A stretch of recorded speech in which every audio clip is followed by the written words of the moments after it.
নমস্কার বন্ধুরা, welcome back to my channel the food. আমি শুক্লা। আশা করছি আপনারা সবাই খুব ভালো আছেন এবং সবাই নিজেদের জীবনে ভালো কিছু করার চেষ্টা করছেন।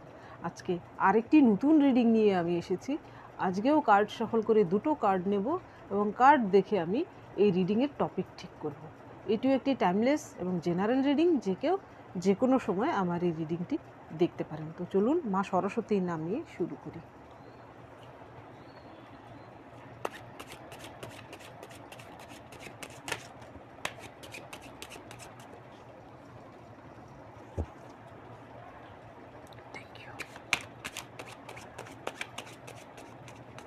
Thank you. Thank you.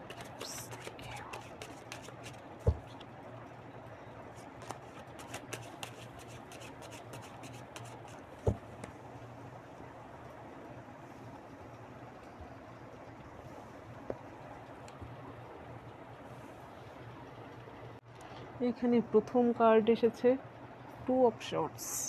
টপিকের আরেকটা কার্ড এখানে চলে এসেছে আগে। পরের কার্ড ডেথ। এর সাপোর্টিংয়ে কী কার্ড আসে সেইগুলো এবার দেখে নিই। Seven of wands, eight of swords, eight of cups, eight eight eight. এইখানে কর্মা তো সে পাচ্ছে। Seven of, eight of cups, seven of cups উল্টো দিকে যাচ্ছে।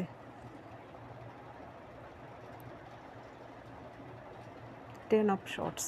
দুটো কার্ড নেব।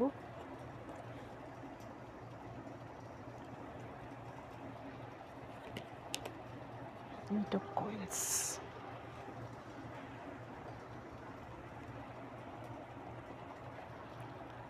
এইখানে টপিকে যে কার্ড এসেছে, প্রথম কার্ড এসেছে টু অফ শর্টস।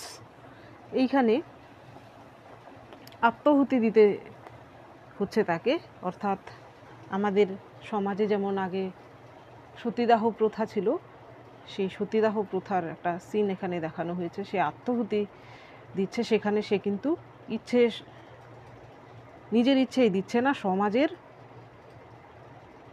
দায় ওর উপর চাপানো হয়েছে, তাই সে কিন্তু দুটো শর্টস উপরের করে রেখে সে কিছু ভাবছে। অর্থাৎ সে ভাবছে আগুনে ঝাঁপ দেবে কি সেখান থেকে পালাবে, অর্থাৎ আগুনে ঝাঁপ দিলেও তার মৃত্যু হবে, আবার যদি সে পালায় তবেও কিন্তু তারা ধরে এনে তাকে আবারও আগুনে দেবে, নয়তো বা যেভাবেই হোক না কেন সে যদি বেঁচেও যায় তবুও কিন্তু তার জীবন আগের মতো আর সুন্দর হবে না। আর এর পরের কার্ড এসেছে ডেথ। এইখানে এই দুটো কার্ড দেখে আমার যা টপিক মাথায় আসছে, আমি যেহেতু এনিমি নিয়ে রিডিং করি, আপনার শত্রুদের বর্তমান এইরকম চরম মুহূর্তে রয়েছে, তারা কিন্তু বর্তমানে ইনডিসিশনে ভুগছে। তারা বুঝতে পারছে না জীবনে কি পদক্ষেপ নেবে, এমন কোনো গভীর সংকটে রয়েছে যে উভয় সংকট যাকে বলে, উভয় সংকটে রয়েছে। এদিকে গেলেও সে বিপদে পড়বে, এদিকে গেলেও সে বিপদে পড়বে। বর্তমানে হয়তো সে বুঝতে পারছে না যে সে কী করবে, সে বর্তমানে ইনডিসিশনে ভুগছে। তো আজকের তার মরণাপন্ন অবস্থা, অর্থাৎ মৃত্যুর থেকে কোনো অংশে কম নয়, তার বেঁচে থাকাও যেন বর্তমানে তার কাছে মরণের সমান। তো আজকের রিডিংয়ের এটাই টপিক হতে চলেছে। দেখি তার জীবনে কি চলছে, এগিয়ে নিয়ে গিয়ে দেখি রিডিংটি। এইখানে প্রথম কার্ড এসেছিল এইট অফ ওয়ান্স। সে হয়তো নিজেকে বাঁচানোর জন্য আপ্রাণ চেষ্টা চালিয়ে যাচ্ছে বর্তমানে। সে হয়তো কঠোর পরিশ্রম করছে, সে যা ভুল করেছে বা তার সামনে যে বিপদ এসেছে সেই বিপদ থেকে উদ্ধার হওয়ার জন্য সে কিন্তু কঠোর পরিশ্রম করে যাচ্ছে, কিন্তু তবুও সে কিন্তু বিপদ থেকে উদ্ধার হতে পারছে না। এখানে দেখুন পরের কার্ডই কিন্তু এসেছে এইট অফ শর্টস। এইখানে দেখুন এইট অফ শর্টস, এর পরের কার্ড এসেছে এইট অফ কাপস, এর পরের কার্ডে এই ডেক থেকে এসেছে eight of coins, eight eight eight. এখানে ট্রিপল এইট।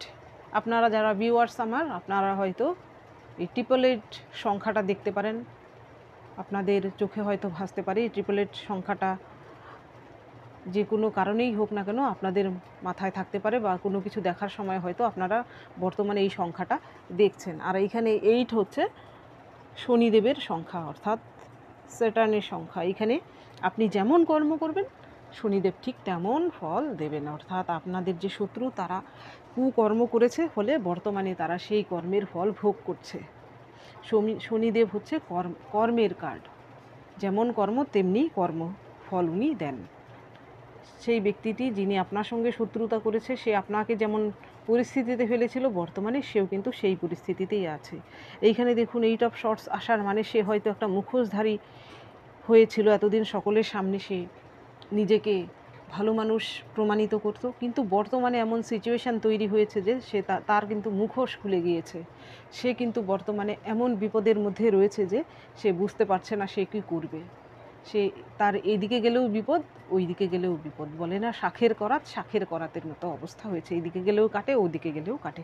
তাকে হয়তো বর্তমানে আর কেউ বিশ্বাস করছে না। তার একটা বিশ্বাসের জায়গা হয়তো ছিল, তার জীবনে এমন কেউ ছিল যে হয়তো তাকে অন্ধের মতো বিশ্বাস করতো, মিথ্যে বললেও বিশ্বাস করতো, যত চক্রান্তই করুক না কেন তার কাছে বানিয়ে ঠানিয়ে বললে সে হয়তো বিশ্বাস। কিন্তু বর্তমানে সেই ব্যক্তিটি তার আসল রূপ দেখে নিয়েছে। সে কিন্তু সেই ব্যক্তিটির সামনেও আর তার গ্রহণযোগ্যতা নেই। সে কিন্তু বর্তমানে নিজেকে একা ফিল করছে। এর পরের যে কার্ড এসেছে, এর পরের কার্ড এসেছে 8 অফ কাপস।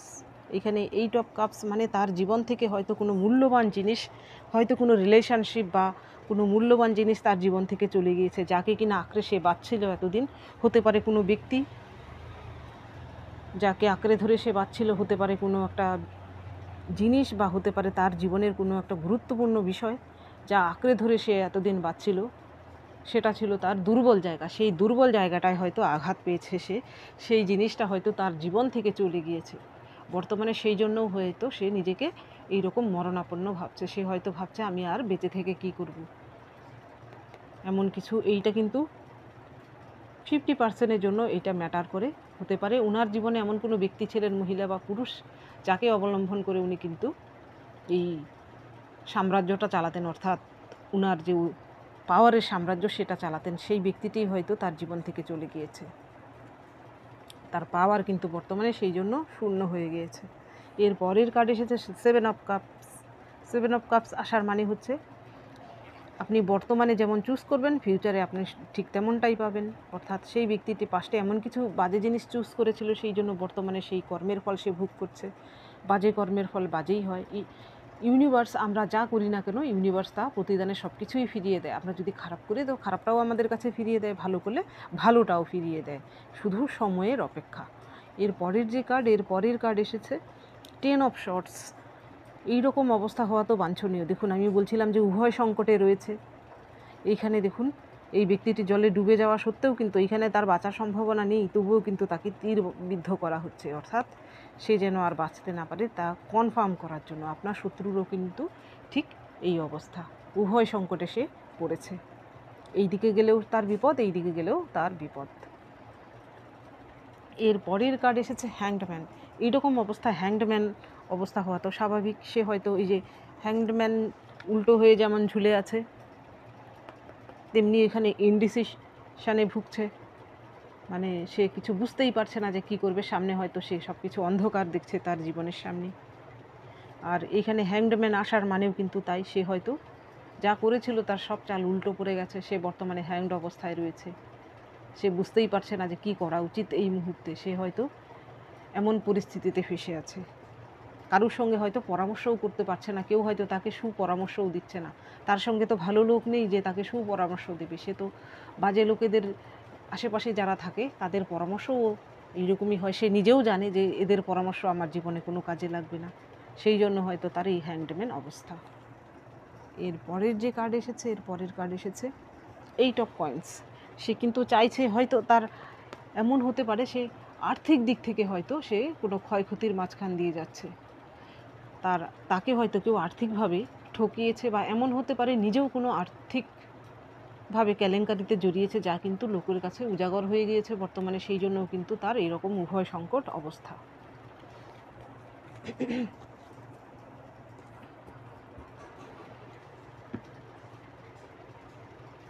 এইবার দেখব এই ডিকের মাধ্যমে। বাপরে, এইভাবে জাম্প করে কার্ড আসছে, নিয়ে নিচ্ছি কার্ডগুলো।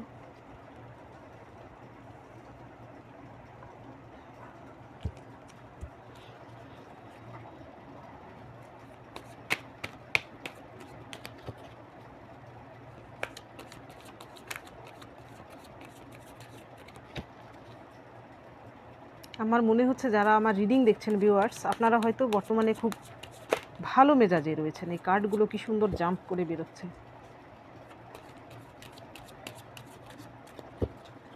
Thank you, thank you universe, thank you.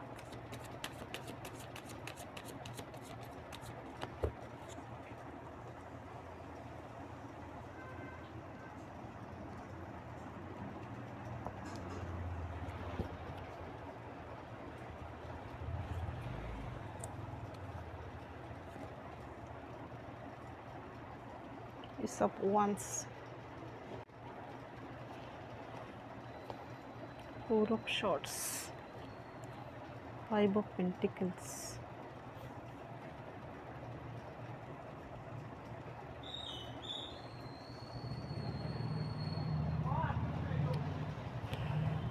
Three of Swords,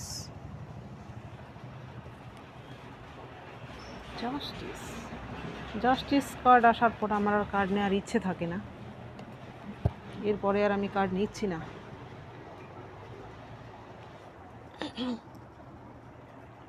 কিছুদিন যাবৎ জানি না কেন জাস্টিস কার্ড খুব আসছে। নিশ্চয়ই আপনারা জাস্টিস পাচ্ছেন। এইখানে প্রথম কার্ড এসেছে দ্য মুন। এইখানে কিন্তু তার জীবনে এমন গ্রহণ লেগে আছে বর্তমানে। আপনার যে শত্রু, তিনি কিন্তু এমন কোনো ব্যক্তির দ্বারা আক্রান্ত হয়েছেন যে হয়তো তার সঙ্গে, এইখানে আমি একটা অন্যরকম মেসেজ আমি পাচ্ছি। এখানে একটা কিছু সংখ্যকের জন্য, সবার জন্য নয়, এমন কিছু শত্রু আপনাদের রয়েছে যিনি কিনা আপনার সঙ্গে বিশ্বাসঘাতকতা করেছিল। এখানে আমি সম্পর্কের ক্ষেত্রে বলছি। এইরকমও হতে পারে যে আপনার সঙ্গে এক্সপ্লয়েট করেছিল। আপনার সেই শত্রুর সঙ্গেও কিন্তু বর্তমানে এমন কিছু ঘটতে পারে, তাকে কিন্তু কেউ এক্সপ্লয়েট করতে পারে। সেই জন্যও কিন্তু সে এই রকম অবস্থা তার হতে পারে। এখানে আমি কি বলতে চাইছি আপনারা নিশ্চয়ই বুঝতে পারছেন।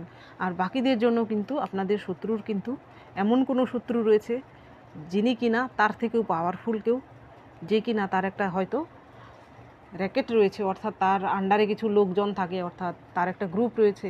তাদের মারফত হয়তো আপনার শত্রুর সম্পর্কে সমস্ত কিছু খুঁটিনাটি বিষয় সে জেনে তার বিরুদ্ধে অ্যাটাক করেছে।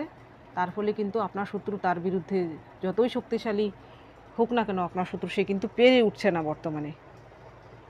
সেই শত্রুর থেকেও কিন্তু সে বর্তমানে ভয়ভীত অবস্থায় রয়েছে। সে বুঝতে পারছে না কি করবে, তার কি করা উচিত। সে হয়তো তার বন্ধুবান্ধবকেও বর্তমানে পাশে পাচ্ছে না। এর পরের কার্ড এসেছে সিক্স অফ পেন্টিকালস। এখানে সিক্স অফ পেন্টিকালস আসার মানে হচ্ছে আপনার শত্রু বর্তমানে কোনো বিজনেস যদি সেই ব্যক্তিটি করে থাকে, আপনার শত্রু, তার কিন্তু সেখানে লস হচ্ছে। এখানে প্রফিটের বদলে তার লস হচ্ছে। এখানে যেহেতু আমি শত্রু নিয়ে রিডিং করছি, সেহেতু এই কার্ডটির মানে কিন্তু উল্টো হয়ে যাবে। আগে হয়তো সে, তার বিজনেস হয়তো খুব ভালো চলছিল, সেখানেও হয়তো সে কিছু লসের সম্মুখীন হয়েছে। তার যে গর্বের জায়গা, তার যে অহংকারের জায়গা, সেই অহংকারের জায়গাটা কিন্তু তার চূর্ণ হয়েছে। অর্থাৎ যদি উনি ফিমেল হয়ে থাকেন বা উনি যদি কিছু না করেন, তাহলে উনার হাজব্যান্ডের বা পারিবারিক যে বিজনেস বা পারিবারিক যে আয়ের যে জায়গাটা, সেইখানে হয়তো বর্তমানে কিছু খারাপ পরিস্থিতির মাঝখানে রয়েছে। সেখানেও কিন্তু আপনার শত্রুর বর্তমানে, সেই জন্যও কিন্তু সে বর্তমানে এইরকম মূর্ছিত অবস্থায় রয়েছে। আগের রূপে সে ফিরতে পারছে না। এইখানে বরের কার্ড এসেছে পেজ অফ ওয়ান্স। সে হয়তো প্রচুর চেষ্টা করেছিল আবার নতুন করে সব কিছু ঠিকঠাক করে নেওয়ার, এই ঝামেলা থেকে নিজেকে বের করে নেওয়ার, কিন্তু তার আপ্রাণ চেষ্টা করা সত্ত্বেও সে কিন্তু পারছে না। দেখুন, এর পরের কার্ড এসেছে ফোর অফ শর্টস। অর্থাৎ বর্তমানে সে কিন্তু তার যে তেজ, তার মধ্যে যে একটা তেজ ছিল, তার মধ্যে যে একটা পাওয়ার ছিল, সব কিছু কেমন যেন মিয়ে গেছে। সে কিন্তু শুয়ে আছে, এখানে হাত জোর করে তার শর্টসগুলোকে কিন্তু গেঁথে রেখেছে। এখানে একটা শর্টসও কিন্তু শায়িত অবস্থায় রয়েছে। অর্থাৎ আপনার শত্রুর যে তেজ, তার যে বুদ্ধি, শয়তানি বুদ্ধি, সব কিন্তু বর্তমানে কোনো কাজেই লাগছে না। সে কিন্তু বর্তমানে নিস্তেজ অবস্থায় রয়েছে এবং সে হয়তো মনে মনে ঈশ্বরের কাছে প্রার্থনা করছে যেন তার বিপদ থেকে ঈশ্বর এই মুহূর্তে তাকে বাঁচিয়ে দেন। এর পরের কার্ড এসেছে ফাইভ অফ পেন্টিকালস। হতে পারে সে আর্থিক দিক থেকেও সে বর্তমানে খারাপ অবস্থায় রয়েছে। এমন হতে পারে যে তার সঙ্গও হয়তো অনেকে ত্যাগ করেছে। বর্তমানে সে হয়তো নিজেকে একা ফিল করছে। অর্থাৎ তাকে যে সঙ্গ দিত এমন কোনো পার্সন, তার কাছে তার খুব দাম ছিল, সেই ব্যক্তিটিও হয়তো তাকে বর্তমানে সঙ্গ দিচ্ছে না বা তার সঙ্গ ত্যাগ করেছে। এর ফলেও কিন্তু নিজেকে সে নিঃস্ব অবস্থায় সে ভাবছে যে সে বর্তমানে নিঃস্ব এবং সেই ব্যক্তিটি হতে পারে তার সঙ্গে প্রতারণা করেছে, যার উপর সে এত ডিপেন্ডেন্ট ছিল বা যাকে সে এত মানত, সেই ব্যক্তিটি হয়তো তার সঙ্গে প্রতারণা করেছে। কারণ এর পরের কার্ডে কিন্তু এসেছে 3 অফ শর্টস। এমনও হতে পারে আপনাদের শত্রুদের মধ্যে যদি আপনি থার্ড পার্টি সিচুয়েশানে থেকে থাকেন এবং থার্ড পার্টি যদি আপনার শত্রু হয়ে থাকে, তাহলে আপনার থার্ড পার্টিকে কিন্তু কেউ বর্তমানে এইরকম অবস্থায় ফেলেছে, বা আপনাকে যে থার্ড পার্টিতে ফেলেছে, আপনার যে এক্স হাজব্যান্ড বা ওয়াইফ, বয়ফ্রেন্ড, গার্লফ্রেন্ড, তার জীবনেও কিন্তু এমন কোনো অবস্থা হয়েছে, তাকে কিন্তু কেউ ঠকিয়েছে। সে কিন্তু কারোর উপর নির্ভরশীল ছিল, ইমোশনালি হতে পারে, ইমোশনালিও নির্ভরশীল ছিল, আবার আর্থিক দিক থেকেও নির্ভরশীল ছিল। সেই ব্যক্তিটি তাকে ঠকিয়েছে। এটার একমাত্র কারণই হচ্ছে জাস্টিস। এর পরের কার্ড এসেছে জাস্টিস। আমার জাস্টিসের পরে আর কোনো কার্ড নেওয়ার ইচ্ছে থাকে না, আর কোনো ডেক থেকে আমি দেখছিই না, সেই জন্য শুধু এই কার্ডটাই নিচ্ছি। অর্থাৎ আপনারা জাস্টিস পাচ্ছেন। আপনার সঙ্গে যারা ইনজাস্টিস করেছিল সেই শত্রুরা, তারা তাদের পাপের ফল পাচ্ছে, আর আপনিই পাচ্ছেন জাস্টিস। এই জাস্টিস কার্ড আসার পরে আর আমার কিছু বলারই থাকে না। এইবার দেখব আপনার জন্য কি মেসেজ রয়েছে, কি গাইডেন্স রয়েছে।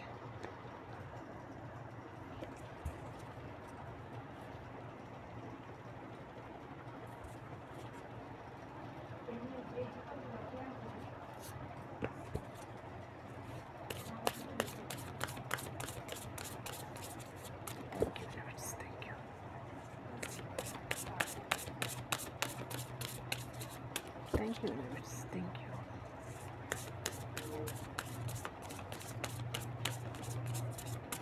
Thank you.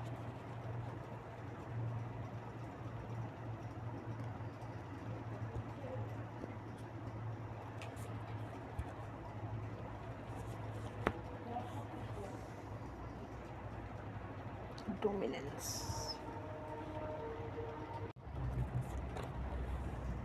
এর পরের কার্ড এসেছে সেলফ ইন্টারেস্ট, ওয়ার্নিং, আর একটা কার্ড নেব ক্যাশিং। এইখানে আপনার জন্য গাইডেন্সে প্রথম কার্ড এসেছে ডোমিনেন্স। এতদিন হয়তো আপনি এই শত্রুদের ডোমিনেন্সে ছিলেন, আপনাকে হয়তো তারা দমিয়ে রাখতো, আপনি হয়তো সেই শত্রুকে ভয় পেতেন এবং আপনি নিজেকে সবসময় ভয়ে গুটিয়ে রাখতেন। কিন্তু এখন টাইম এসেছে তাকে পাল্টা জবাব দেওয়ার। যদি আপনি একবারেই নিস্তেজ হয়ে থাকেন, তাহলে আপনার উপর অ্যাটাক করতেই থাকবে আপনার শত্রুরা বা আপনার প্রতিপক্ষ। আপনি অন্ততপক্ষে ফোর্স করতে শিখুন। এরপর থেকে আপনি যদি ঠিক হয়ে থাকেন, তাহলে আপনি আওয়াজ তুলুন, প্রতিবাদ করুন, প্রতিরোধ করুন। নিস্তেজ হয়ে থাকবেন না বা শত্রুদেরকে আপনার উপর হাবি হতে দেবেন না। এর পরের কার্ডই কিন্তু এসেছে সেলফ ইন্টারেস্ট। আপনি নিজের কাজটুকু নিজে করুন, কারোর কোনো কিছুর দিকে আপনার অযথা নাক গলানোর কোনো দরকার নেই। আপনি যা করেন, আপনার যা ভালো লাগে, আপনার যদি ছবি আঁকতে ভালো লাগে, গান শুনতে ভালো লাগে, বা আপনার যা করতে ভালো লাগে, আপনি সেটি করুন। আপনার কেরিয়ারের দিকে ফোকাসড হন, আপনি ভালো কিছু কাজ করুন, দেখবেন আপনার মন এমনিতেই ভালো থাকবে। আজে বাজে লোকদের থেকে আপনি নিজের দূরত্ব বজায় রাখুন এবং নিজের যেখানে শুধু প্রয়োজন সেখানেই আপনি সেই প্রয়োজনটুকুর জন্যই আপনি তাদের সঙ্গে মেলামেশা করুন, নচেত নয়। এর পরের যে কার্ড এসেছে, এর পরের কার্ড এসেছে ওয়ার্নিং। আপনার মধ্যে দেখবেন আপনি যখন এইরকম নিজেকে ডেভেলপ করতে পারবেন, হায়ার সেলফের দিকে যেতে পারবেন, আপনি নিজেকে আরও উন্নত করতে পারবেন, দেখবেন আপনার মধ্যে একটা ইনটিউটিভ পাওয়ার কিন্তু আস্তে আস্তে জাগ্রত হবে। আমার ভিউয়ার্সদের মধ্যে অনেকেরই কিন্তু এই পাওয়ার আমি চ্যানেল করতে পারছি যে অনেকেরই জাগ্রত হয়েছে, আর যারা আছেন তারা প্রসেসের মাধ্যমে আছেন। আপনি কিন্তু আগাম সতর্কতা নিজেই পেয়ে যাবেন। স্বপ্নের মাধ্যমে হতে পারে, কোনো কিছু সাইন সিনক্রোনিসিটির মাধ্যমেই হতে পারে, বা যে কোনো মাধ্যম দ্বারাই কিন্তু আপনি আপনার আগাম সতর্ক হয়ে যাবেন। দেখবেন ঈশ্বরই কিন্তু আপনাকে পাঠাবে কোনো বিপদ আসার আগে। এটা আপনি বিশ্বাস রাখুন নিজের উপর। এর পরের কার্ডই কিন্তু এসেছে আপনার জন্য ক্যাশিং। আপনার জীবনে যা গুরুত্বপূর্ণ বা মূল্যবান জিনিস, তা কারোর সঙ্গে অযথা কারোর সঙ্গে শেয়ার করবেন না। সেই মূল্যবান জিনিসটিকে আপনি নিজের মণিকোঠায় গোপনে লুকিয়ে রাখুন। সে আপনি ছাড়া আর ঈশ্বর ছাড়া, আর আপনার দু একজন কাছের লোক যারা কিনা আপনাকেই ভালোবাসে এবং আপনাকে তারা সম্মান করে, সেখানে কোনো লেনদেন ছাড়াই, অর্থাৎ আনকন্ডিশনালি, যদি সেই ব্যক্তিটি একজনও হয়ে থাকে, শুধু তার সঙ্গে, ঈশ্বরের সঙ্গে আর নিজে জানুন গোপন বিষয়টি, সেখানেই মণিকোঠায় লুকিয়ে রাখুন। এই তিনজনের মধ্যেই সীমাবদ্ধ রাখুন, বাকি সবার থেকে তা লুকিয়ে রাখার চেষ্টা করুন। তো বন্ধুরা, এটা ছিল আজকের রিডিং। যদি ভালো লেগে থাকে তাহলে প্লিজ লাইক করুন, শেয়ার করুন এবং সাবস্ক্রাইব করুন আমার চ্যানেলটিকে। আজকের জন্য এতটুকুই। দেখা হচ্ছে পরবর্তী ভিডিওতে। Thank you for watching me.